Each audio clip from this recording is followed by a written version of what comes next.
صبح ڈاکٹر صاحب نے خود آ کر طیبہ کا تفصیلی چیک اپ کیا اور اپنی سینئر ڈاکٹر سے مشورہ کر کے طیبہ فراز کی بیماری جانچنے کے لیے اس کی ریڑھ کی ہڈی سے پانی لے کے ٹیسٹ کروانے کا کہا، کیونکہ ڈاکٹرز کا شبہ تھا کہ طیبہ فراز کو گردن توڑ بخار کی شکایت ہے۔ ڈاکٹر صاحب کی بات سن کر مجھے تو شوق سا لگا کہ اتنی چھوٹی سی بچی کی ریڑھ کی ہڈی سے کیسے پانی لیں گے۔ میرے دل نے کہا کہ انکار کر دوں، لیکن ڈاکٹر صاحب کے مشورے اور اپنی باجی سے تفصیلی مشورہ کرنے کے بعد میں نے دل پر پتھر رکھ کر حامی بھر لی۔ پھر ڈاکٹر نے مجھ سے تحریری اجازت لے کر تقریباً آدھے گھنٹے کی کوشش کے بعد میری طیبہ فراز کی ریڑھ کی ہڈی سے پانی کا نمونہ حاصل کیا، جو میں لیبارٹری میں ٹیسٹ کروانے کے لیے دے آیا، جس کی رپورٹس 3 دن کے بعد بروز جمعہ کو ملنی تھی، اور ہم نے 3 دن ہسپتال میں گزار کر رپورٹس کا انتظار کیا اور اللہ پاک سے بہتری کی دعا کی تھی۔ میری بیٹی میری طیبہ فراز اس دن کومے میں چلی گئی، اور کچھ ڈاکٹر نے تکلیف کم کرنے کے لیے سکون کے انجیکشن بھی اس کی میڈیسن میں شامل کر دیے تاکہ وہ زیادہ وقت سوئی رہے اور تکلیف کا احساس کم ہو اور جھٹکے بھی نہ لگے جو میری طیبہ فراز کو مسلسل لگ رہے تھے اور ڈاکٹرز کے لیے پریشانی کا باعث بن رہے تھے۔ ہسپتال میں 4 نامور پروفیسر چائلڈ اسپیشلسٹ میری بیٹی کے علاج میں مصروف تھے، اور میری طیبہ فراز ہر دکھ ہر علاج سے بے خبر بے ہوش بستر پر لیٹی ہوئی تھی۔ طیبہ فراز کی ماں آج مسلسل تیسرے دن اس کے سرہانے بیٹھی اپنی بیٹی کی جلد صحت یابی کے لیے دعا گو تھی۔ اس کے دل کا حال اور درد تو کوئی ماں ہی جان سکتی تھی۔ میں بھی اپنے محکمے سے چھٹی لے کر اپنی بیٹی کے پاس ہسپتال میں موجود تھا۔ تیسرے دن جب اللہ کر کے ٹیسٹ کی رپورٹس آئیں تو ڈاکٹر صاحب نے مبارکباد دی کہ ماشاءاللہ رپورٹس بالکل ٹھیک آئی ہیں۔ ہم یہ خبر سن کر بہت خوش ہوئے اور اللہ پاک کا شکر ادا کیا، لیکن ڈاکٹرز طیبہ کی رپورٹس آنے کے بعد مزید پریشان ہو گئے کہ اگر بچی کو گردن توڑ بخار نہیں ہے تو پھر مسئلہ کیا ہے۔ پھر ڈاکٹرز نے آخری آپشن کے طور پر طیبہ فراز کا CT اسکین کروانے کا کہا، جس سے طیبہ فراز کی بیماری کی کوئی صورتحال واضح ہو سکے اور باقاعدہ علاج شروع ہو سکے۔ ہم سب چند لمحوں کی خوشی کے بعد پھر سے افسردہ ہو گئے کہ اللہ پاک رحم کرے، طیبہ فراز کس امتحان سے گزر رہی ہے، اللہ پاک طیبہ فراز کو صحت دے۔ طیبہ فراز کو ہسپتال میں 3 دن ہو چکے تھے، اور طیبہ فراز کے سب چاہنے والے، اسے پیار کرنے والے اپنا گھر بار، کام کاج، نوکریاں بھول کر ہر وقت طیبہ فراز کے پاس اس کی عیادت کے لیے موجود رہتے تھے۔ طیبہ کی دادی دادا تو ہر وقت ہسپتال رہتی، صبح آتے اور رات گئے تک طیبہ کے پاس اس کی صحت کے لیے دعا گو رہتے۔ طیبہ کے چچا، ماموں، خالہ، پھپھو، چھوٹے چھوٹے کزنز بھی ہسپتال میں طیبہ کی عیادت میں مصروف تھے۔ ہم شام کو طیبہ فراز کا CT اسکین کروا کے آئے اور رات 8 بجے رپورٹس ملنی تھیں۔ شام کو چھوٹا بھائی جب رپورٹس لے کر آیا تو ڈیوٹی پر موجود ڈاکٹر نے رپورٹس پڑھ کر کوئی جواب نہ دیا اور بس اتنا کہا کہ صبح ڈاکٹر صاحب سے میٹنگ کر کے آپ کو رپورٹس کی تفصیل بتا دیں گے۔ ہم سب کی بے چینی میں بہت اضافہ ہو گیا۔ ہم نے دعاؤں میں رات گزاری اور اپنی طیبہ فراز کے لیے بہت فکر مند تھے۔ اللہ کر کے رات گزری اور صبح ڈاکٹر صاحب آئے اور سب سے پہلے آ کر طیبہ کی رپورٹس چیک کی اور کافی دیر چپ رہے۔ پھر مجھے بلایا اور کہا، بیٹا آپ کی بیٹی کی رپورٹس ٹھیک نہیں آئیں، طیبہ فراز کو برین ہیمریج ہو گیا ہے، جس کی وجہ سے اس کے دماغ کی سب سے اندرونی اور نازک ترین حصے بہت بری طرح متاثر ہو چکے ہیں۔ بہت زیادہ بلیڈنگ کی وجہ سے خون دماغ کے اندر جم گیا اور خون کی سپلائی منقطع ہو چکی ہے، جس کی وجہ سے طیبہ فراز کومے میں ہے۔ میں جوں ڈاکٹر صاحب کی باتیں سن رہا تھا ویسے ویسے زمین میں دھنستا جا رہا تھا۔ یوں لگ رہا تھا جیسے قدرت مجھ سے کوئی بہت بڑا امتحان لینا چاہتی ہے اور میری بیٹی مجھ سے دور ہوتی جا رہی ہے۔ پھر ڈاکٹرز کی میٹنگ ہوئی، طیبہ فراز کا دوبارہ تفصیلی معائنہ ہوا، مجھے پھر بلایا ڈاکٹرز نے اور طیبہ فراز کی صورتحال سے مزید آگاہ کیا۔ میں نے ڈاکٹر صاحب سے پوچھا کہ آپ مجھے کھل کر بتائیں کہ میری طیبہ فراز ٹھیک تو ہو جائے گی، زیادہ پریشانی والی بات تو نہیں؟ آپ جو چاہیں کریں، جتنا مرضی مہنگا علاج ہو، جیسے بھی ہوا کرواؤں گا، اگر کوئی سرجری کرنی پڑے تو وہ بھی کریں، بس میری طیبہ فراز آنکھیں کھولے، ہم سے باتیں کرے، ہنسے، روئے، کھیلے، واپس اپنے گھر جائے۔ ڈاکٹر صاحب نے کہا، بیٹا بات یہ ہے کہ ہم اپنی پوری کوشش کر رہے ہیں اور بہت زیادہ پر امید تو نہیں ہیں، لیکن اللہ پاک کی ذات بہت رحمان و رحیم اور بے نیاز ہے، انشاءاللہ ضرور ہماری مدد کرے گا۔ لیکن بہت زیادہ خون بہہ جانے کی وجہ سے ریکوری بہت مشکل نظر آ رہی ہے۔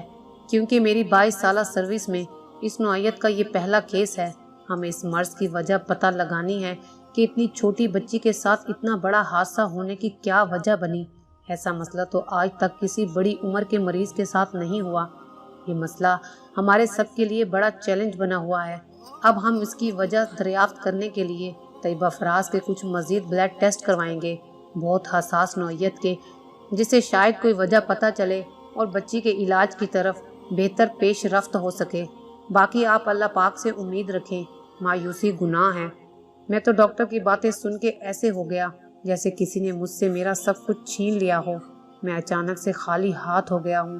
میں اس وقت پہلی بار اندر سے بری طرح ٹوٹ چکا تھا، میرے وجود میں طاقت ختم ہو چکی تھی۔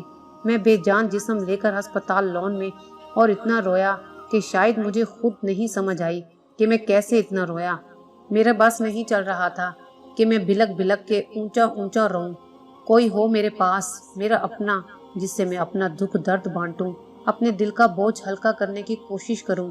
میں اتنی بڑی اور بری خبر کو اپنی دوست، اپنی بیوی کے ساتھ کھل کر شیئر نہیں کر سکتا تھا کہ وہ یہ صدمہ برداشت کر پائے گی یا نہیں، اور اپنے پر امید ماں باپ کو یہ شوق نہیں دینا چاہتا تھا۔ پھر میں نے دل پر پتھر رکھ کر اپنی بڑی بہن کو فون کر کے اسے اپنے دل کا حال سنایا۔ انہوں نے مجھے بچوں کو بہلانے جیسی تسلیاں دی۔ وہ بھی جانتی تھیں کہ ایک باپ کے دل پر کیا گزر رہی ہوگی۔ میں نے اپنے سب سے پیارے دوست وسیم کو اپنے اس درد کا ساتھی بنایا۔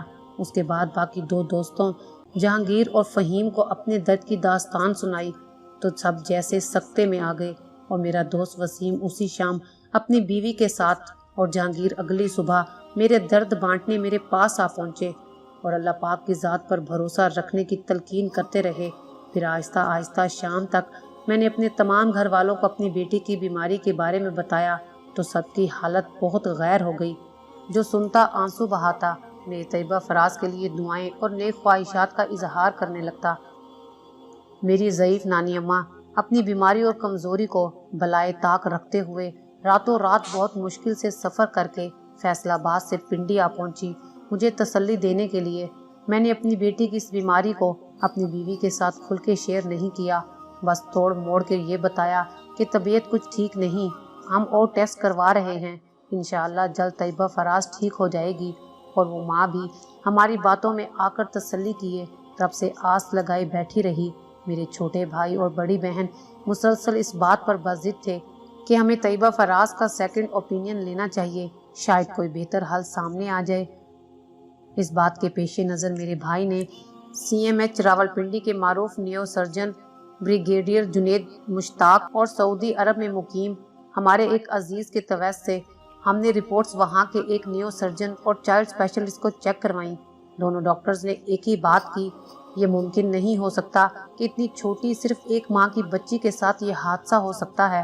انہوں نے بھی یہی بات دہرائی کہ ہم نے ہزاروں مریض دیکھے، آپریشن کیے، لیکن اس نوعیت کا آج تک کوئی کیس سامنے نہیں آیا، اور بہت افسوس کے ساتھ کہ اس کا علاج ممکن نہیں، مگر اللہ پاک چاہیں تو کچھ بھی ہو سکتا ہے، اور اگر بچی کسی معجزے سے ٹھیک ہو بھی جائے گی تو عمر بھر کسی معذوری کے ساتھ جینا پڑے گا، بچی کو بھی اور اس کے ماں باپ کو بھی۔ ڈاکٹرز کی رائے کے بعد تو رہی صحیح امید بھی ختم ہو چکی تھی۔ پورے کا پورا خاندان بے چین اور پریشان تھا۔ پھر اگلے دن ہم اسپتال کے ایک ڈاکٹر صاحب کے ساتھ ایمبولینس میں طیبہ فراز کے مزید بلڈ ٹیسٹ کروانے CMH راولپنڈی کی لیبارٹری آئے، اور طیبہ فراز جس کے جسم کا شاید خون بھی خشک ہو گیا تھا، بمشکل 2 سرنجوں میں 2 قطرے خون کے سیمپل کے طور پر حاصل کر کے معائنے کے لیے دے آئے۔ واپسی پر میں اور میری بیوی اپنی بیٹی کو گود میں لیے اس کی تندرستی اور مستقبل کی دعائیں کرتے آئے۔ ہمیں کیا خبر تھی کہ آج ہم اپنی بے ہوش بیٹی کے ساتھ اس کی زندگی کا آخری سفر کر رہے ہیں، وہ بھی ایمبولینس میں۔ ہم تقریباً 11 بجے واپس ہسپتال پہنچے تو بڑی ڈاکٹر پروفیسر اسما شبیر نے طیبہ فراز کا چیک اپ کیا اور تشویش کا اظہار کرتے ہوئے جونیئر ڈاکٹر سے کہا کہ بچی کا بلڈ پریشر چیک کرو، مجھے بچی کی طبیعت ٹھیک نہیں لگ رہی۔ جب ڈاکٹر نے طیبہ فراز کا BP چیک کیا تو بہت ہائی آیا، تو پروفیسر صاحبہ نے فوری طور پر طیبہ فراز کو وارڈ سے ICU میں شفٹ کرنے کا حکم دیا، جس سے ہماری پریشانیوں میں ایک اور اضافہ ہو گیا۔